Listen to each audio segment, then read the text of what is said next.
So KL Rahul, really special today.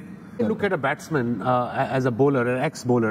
मैं देखता हूँ कि उसकी स्टांस में या उसकी बैटिंग करने में बैलेंस कितना है. एंड के राहुल जिस तरीके से बैलेंस था उसकी बैटिंग में, उसके स्टांस में, और बड़े आराम से शॉटे मारा था. कोई उसको, जिसे हम पंजाबी में कहते हैं, थरथली नहीं थी पड़ी हुई. इधर ऐसे कोई ऐसे आराम से कूल काम, just playing according to the line and length of the delivery situation. या इंडिया तो पुरानी बॉल से भी यहाँ पीछे नहीं हट रहा. मतलब इस सेशन में अगर देखें तो रन अच्छे खासे आ चुके हैं. सुबह के सेशन में 97 रन आए थे. काफी कॉशियस अप्रोच थी शुभमन गिल, केएल राहुल, लेकिन ये बड़ी इफेक्टिव थी. कप्तान ने 50 रन बनाए, मतलब 836 बना चुका है वो अपने 2025 में जब से वो कप्तान बना है, और 64-65 की एवरेज से चल रहा है. दूसरी तरफ केएल राहुल, मतलब अगर मैं जून जुलाई से देखूं तो तीसरी सेंचुरी बना चुका. 137 at Leeds, 100 at Lord's, 100 at Ahmedabad, और साथ में रविंद्र जडेजा. भाई रन मशीन बने हुए. जब आपके सीनियर्स और आपके कप्तान जब रन्स पे रन्स कर रहे हो, मतलब आप जडेजा की बात कर लें, 7th 50 प्लस स्कोर है पिछली 9 टेस्ट इनिंग्स के अंदर.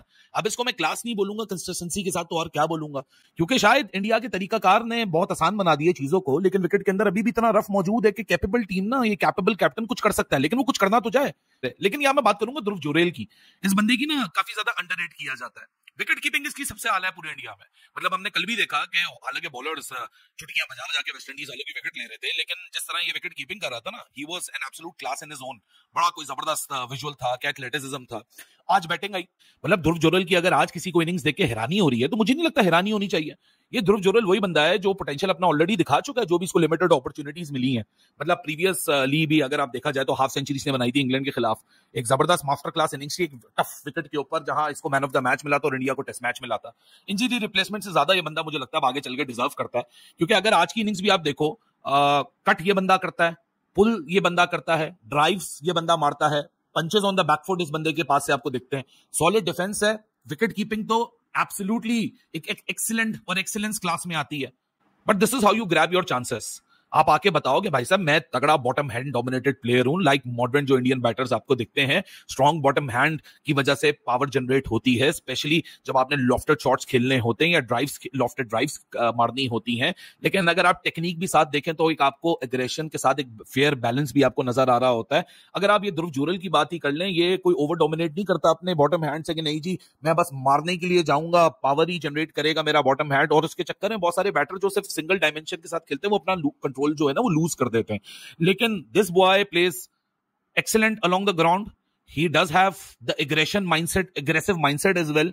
टॉप हैंड जो इसको प्रोवाइड करता है कंट्रोल, ताकि ये बिल्कुल ही अपने आप को लॉकिंग पोजीशन में ना डाल दे, जिस तरह वो क्लासिकल बैटर्स होते हैं सिंगल डायमेंशनल क्रिकेट खेलना, बस block and defend, block and defend, cuts मारो, स्क्वायर पे खेलो, गैप्स ढूंढो, सिंगल डबल करो.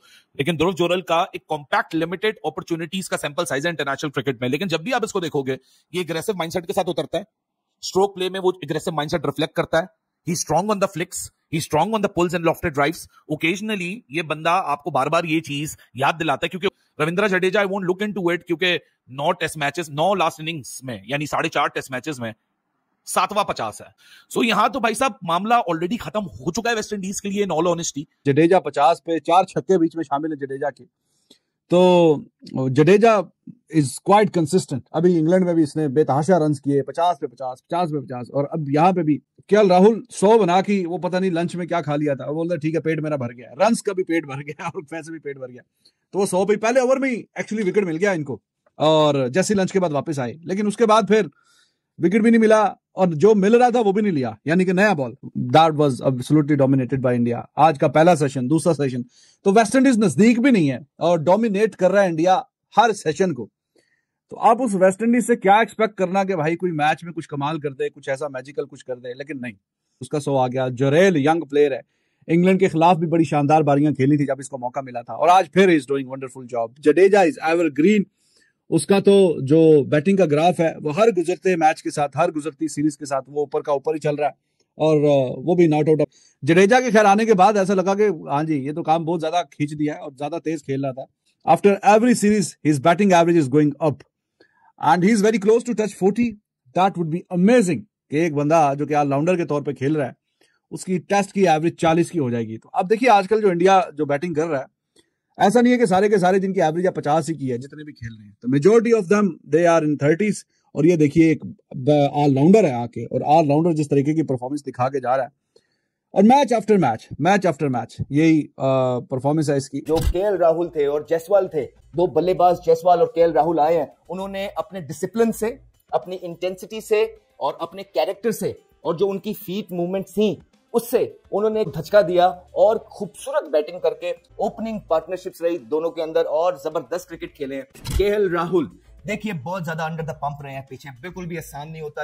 अगर आप केएल राहुल के शूज में हो तो आपको थोड़ा सा आइडिया होगा कि चीजें कितनी मुश्किल है। आप ये देखिए कि कभी आप उसको ओपनर बना देते हैं, कभी वो मिडिल ऑर्डर बन जाता है, फिर वो जो है ना वन डाउन प्लेयर बन जाते हैं और दोबारा से आप ओपनर, तो फिर कभी आप कप्तान भी बना देते हैं, तो कभी विकेट कीपर बना देते हैं, लेकिन वो बच्चा अड़ा हुआ है और इसलिए हम उसको ये तो क्रेडिट देना चाहते हैं इस इनिंग का। अगेन टेक्निकली सॉलिड नजर आए। पीछे हमने देखा है कि जब केएल राहुल अच्छी फॉर्म में नहीं होते तो उनकी क्लैरिटी नहीं होती है, उनके फीट मूवमेंट्स उस तरह काम नहीं करते हैं, उनकी पोजीशन लेट हो जाती है जिसकी वजह से वो बॉल के पीछे जाते हैं इस इनिंग के अंदर। और उनका भी वही साइडवेज रहे थ्रू आउट द इनिंग, खुले नहीं, इसी वजह से जो बीट भी हुए, वो जो बॉल जब आप खुलते नहीं अच्छी टेक्निक से खेल रहे होते हैं तो वो बॉल खुद ब खुद ही निकल जाते हैं, लेकिन जब आप खुल जाते हैं, साइडवेज नहीं रहते, बल्ला आपका बाहर निकलता है, तब पोक लगता है और आप जो है ना टेस्ट क्रिकेट के अंदर चलते बनते हैं। लेकिन राहुल बहुत मुश्किल इनिंग थी, जबरदस्त बॉलिंग अटैक के सामने उन्होंने बेबस किया है उनकी बॉलिंग को और हर बॉल का जवाब मौजूद था उनके पास। उन्होंने ड्राइव्स जो उनकी स्ट्रेंथ है जबरदस्त मारी,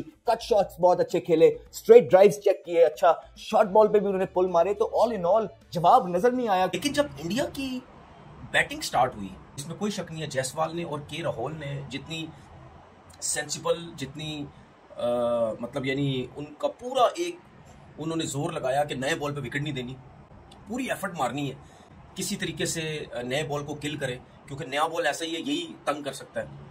अब आप ये देखें कि दोनों बड़ा जबरदस्त खेल रहे हैं। इंडिया के बैट्समैन खेले तो बहुत अच्छा है, अब देखना ये है कि आगे चल के क्या होता है, क्योंकि इंडिया के प्लेयर को तो बैटिंग लाइनअप को जल्दी तो है ही नहीं, उनको बिल्कुल जल्दी नहीं है, दिन है, बहुत मैच बाकी है, बहुत दिन बाकी है, तो खेले आराम से, लंबी बारी करें, अगर करते हैं अपने 100 करें, जो कर सकते हैं, अगर विकेट ऐसे ही चलता रहा तो।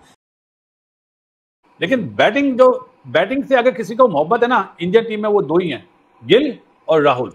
केएल राहुल ना, मुझे पता है क्या लगने लगा है वासिफ भाई, मुझे केएल राहुल लगने लगा है कोहली के जाने के बाद ना उसके अंदर का स्टार आ रहा है, कोहली के जाने के बाद वो। अच्छा, जो आप अभी बात कर रहे हैं ना राहुल की, यार राहुल आज पता जब ओवर्स के दरमियान बात कर रहा था तो मुझे ऐसा लगा शायद विराट कोहली बात कर रहा है, जायसवाल को जैसे समझा रहा है ना कि यूं नहीं ऐसे ऐसे, तो मुझे विराट की याद आई कि यार द वे ऑफ टॉक।